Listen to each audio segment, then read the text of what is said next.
दोस्तों देखिए मेरे पास एक ओरियन कंपनी का सीलिंग फैन का ब्लेड है। दोस्तों इसका होल बड़ा रहता है, इसकी फिटिंग करना है अपने को। देखिए हमने जो हमारा वायर होता है उसको कटिंग किया है टुकड़े टुकड़े में। अब दोस्तों देखिए डायरेक्ट फिटिंग करेंगे आप, बहुत हिलेगा ये कुछ दिन बाद। तो इसमें क्या करना है आपको, ये हमारा स्क्रू लगाना है पहले, और बाद में ब्लेड जो टुकड़ा हमने कटिंग किया है प्लास्टिक का इसमें डाल देना। देखिए टाइट कर रहा हूँ मैं।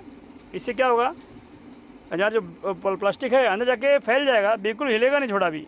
एकदम टाइट होगा एक बार तो फैल जाता है वो, और फैले बाद में बिल्कुल हिलता नहीं है। तो इससे क्या होता है, आपका ब्लेड जो है कभी ढीला भी नहीं होगा और बिल्कुल आवाज़ छोड़ा भी नहीं आएगा, एकदम साइलेंट रहेगा, एकदम सुपर साइलेंट रहेगा।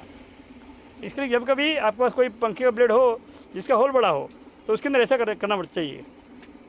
अब इसको फुल टाइट कर दें। और दोस्तों देखिए हमने सभी को फुल टाइट कर दिया है। और अभी टाइट करने के बाद में क्या करना है, इसमें डालने वाला वार्निश भी है। अब देखिए बिल्कुल हिलेगा नहीं, छोड़ा भी नहीं हिलेगा, आवाज़ छोड़ा भी नहीं करेगा। इसको वार्निश लगा देंगे, इससे नट बोल्ट कभी ढीला नहीं होगा और एकदम